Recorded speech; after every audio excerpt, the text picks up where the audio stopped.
Archaeological finds are of immeasurable value in understanding how life was lived in the past. Accordingly, the objects that have lain dormant in the ground for so many centuries give us an authentic insight into days-long past. However, not every discovery by researchers is always like a small piece of the mosaic that can be seamlessly integrated into the overall historical picture. In fact, many artifacts have already been recovered, which would cause heated debates among the experts. The 10 discoveries that we'll show you in today's video have always been hotly debated. Stay tuned for inexplicable footprints, ancient Egyptian artwork, and mysterious sanctuaries. Let's get started. Before we jump into it, be sure to hit the like button and ring the notification bell to stay up to date with our future videos. Also, stick around until the end to hear about one of the most unexplainable discoveries so far. The Savior's Tomb. The New Testament tells of Jesus being buried in a tomb after his death on the cross, which he left again 3 days later. But where is this legendary tomb in which, according to biblical tradition, the Christian Savior rose from the dead? Well, in this respect, there were 3 tombs in Jerusalem that made this claim for themselves. 5 kilometers south of the Old Town is the so-called Talpiot tomb. The crypt was discovered during construction work in 1980 and contained 10 bone boxes. One of these so-called ossuaries bore an inscription that was later deciphered as Jesus, son of Joseph. If the bones of the Christian Savior and Redeemer really are here, the stories of Jesus' resurrection would be called into question completely. From a technical point of view, however, the interpretation of the Talpiot tomb as a family tomb of Jesus doesn't seem particularly valid. The reason that most people reject this tomb for belonging to Jesus Christ is simply because the evidence doesn't back up such claims. For one, some people believe that the inscription of the tomb of so-called Jesus doesn't appear to match the age of the inscriptions on the other tombs. The etchings on Jesus' tomb appear to be far more recent than the others. Another hitch in this theory is that many people were given the name Yeshua during this time, which translates to Jesus. The name would be just as similar as common English names like John or Bill. There was also a tomb found with the inscription Judah, son of Jesus. Yet, from the countless historical records we have that document the life of Jesus, we know that he never had a son. The list could go on, but the fact is, many experts from various colleges and research facilities have concluded that this tomb, in fact, does not belong to the historical figure we all know as Jesus Christ. Others see the last resting place of the Son of God as being the so-called Garden Tomb. But even in this case, the assignment is anything but undisputed. Last but not least, here's the Church of the Holy Sepulchre in Jerusalem's Old City. According to tradition, this is the exact spot where Jesus was once crucified and buried. Consequently, the Church of the Holy Sepulchre is one of the most important sanctuaries of Christianity. Holy Nails. Speaking of which, the holy nails are said to be the very objects with which Jesus Christ was once crucified. For this reason, the nails of the cross are also among the most important relics of Christ in the Catholic Church. However, the problem arises that several churches claim to own the legendary artifacts. But who owns the real holy nails? Since the historical records of the respective objects are often very uncertain and incomplete, the question is extremely difficult to answer. While some experts believe authenticity is most likely in the relics in Trier Cathedral and the Roman Santa Croce, others suspect that none of these official shrines were used at the crucifixion. One thing we must keep in mind is that during the time that Jesus was crucified, metals such as iron were incredibly valuable and very difficult to manufacture. Because of this, most scrap iron would have been reused, melted down, or something similar. Because of this, a large portion of people don't believe these nails even exist anymore. If they do, they've likely been lost to history and will never be recovered. Mysteries of the Brain. Why did the human brain experience such a rapid growth spurt? Scientists have been asking themselves this question ever since the surprising development became known. In a span of a few 100,000 years, our brains evolve faster than that of any other known creature on our planet, if the traditional scientific timeline is to be believed. Some researchers believe that this growth spurt happened at a much more rapid rate, potentially over the course of a few thousand years or even a few hundred. Some researchers at Tel Aviv University believe the growth explosion was due to changes in our ancestors' hunting habits. At first, people hunted large animals such as bison. The constant hunting eventually led to the fact that the massive prey animals became increasingly scarce. From then on, our ancestors were forced to ambush much smaller, more agile animals, a more demanding task which therefore required significantly more brain power. Those who managed to master the hunt for the smaller animals ensured their own survival and passed their genes on to their descendants. However, whether this thesis is really true is controversial. Akhenaten's medallion.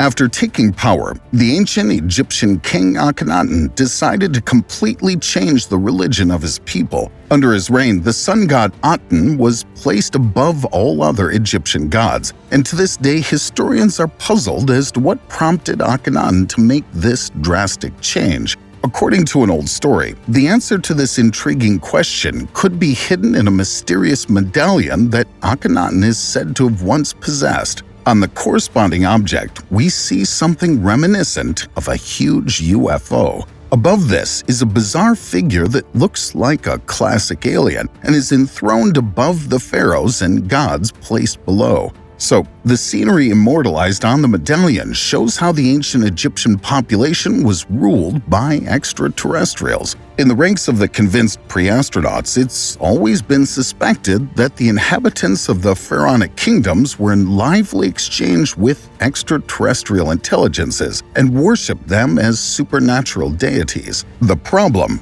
Nobody knows whether the legendary medallion even existed. So, while one camp sees the object as absolute proof of pre-astronautics, others see it as nothing more than a modern myth. The prehistoric man from Crete. When researchers discovered an ancient footprint on the Greek island of Crete some time ago, there was great confusion among the experts. At first glance, this appears to be the footprint of a modern human. However, the footprint has been dated to be 5.7 million years old. However, according to our official knowledge, Homo sapiens only evolved around 300,000 years ago. The ancestors of modern humans lived in Africa more than 5 million years ago and still had ape-like feet, according to official doctrine. However, the forward-pointing toes and long sole of the footprint discovered on Crete completely turns this common scheme on its head. At the time the footprints were made, what's now the island was still part of the mainland. The Sahara didn't exist at that time either. In theory, then, it's possible that the anthropoids migrated north from Africa and eventually reached what is now Greece. Another possible explanation is that our scientific understanding of human development is simply wrong, or the more probable explanation, our understanding of carbon dating is incorrect. The truth that many scientists tend to overlook when using carbon dating is that various events on our planet over the years could have drastically increased or decreased the amount of carbon-14 on our planet.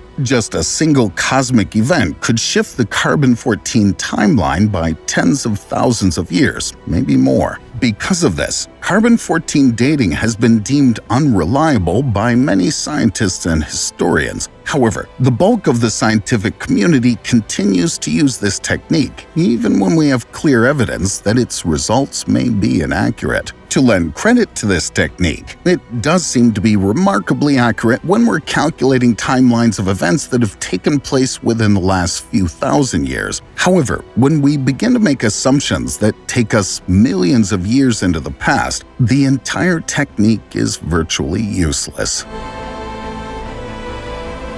Pluto's destiny. Discovered in 1930, Pluto was an official member of our planetary system for over 75 years. The galactic end finally followed in 2006. The official planet definition was reconsidered by the International Astronomical Union, which is why Pluto was now classified as a new dwarf planet. But what actually sealed the fate of the former planet back then? This was because more and more comparable celestial bodies were being discovered in Pluto's cosmic home, the Kuiper Belt. In order to keep the list of planets in the solar system manageable, the astronomers decided to clarify the general definition of the term. To be recognized as a planet, an astronomical body must revolve around the Sun, be nearly spherical in shape, and have its orbit cleaned of other objects. It was precisely this last point that finally became Pluto's undoing. But there is still a lot of discussion about whether Pluto should be included in the list of our planets again. Memories in the womb. A new study has shown that fetuses develop short-term memory as early as 30 weeks of age. As part of their work, the researchers examined a total of 100 unborn children. They exposed the babies in the womb to very soft sounds that caused vibrations. The reactions of the fetuses were then analyzed using ultrasound equipment. The exciting result: if a baby hears a noise often enough, it will get used to it over time. From the 30th week of pregnancy, the fetus can remember the specific stimulus for about 10 minutes. At 34 weeks, unborn children are capable of storing impressions in their memories for up to 4 weeks. Cambrian explosion. When did animals as we know them today come into existence? This question has been on the minds of scientists for some time. We now know that the primordial organisms once began to form exoskeletons and evolved into animals during the so-called Cambrian explosion. This process is often referred to as the Big Bang of life on Earth. However, the question of what life was like before this explosive development is still one of the greatest mysteries in research. This is mainly due to the fact that these animals, which still have no shell or skeleton, only left indistinct traces which are very difficult to interpret and which make a reliable assignment impossible. One of the most famous known progenitors of the Cambrian fauna is the Kimberella, a type of primordial snail. In the case of Sprigina, too, it's suspected that it could have been a Precambrian worm. Why the Cambrian explosion happened at all is also uncertain. It may have been a process that practically accelerated itself. Other theories are based on the fact that the oxygen content in the sea only reached a sufficient level for higher life at this time. The original noodle.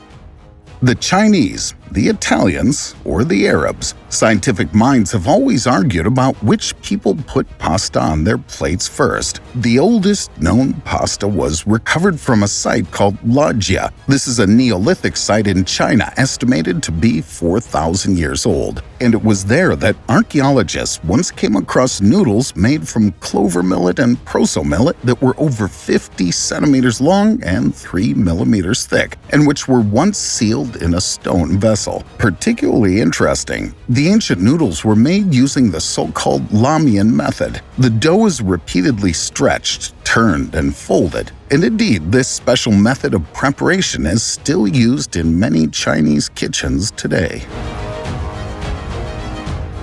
The bust of Nefertiti.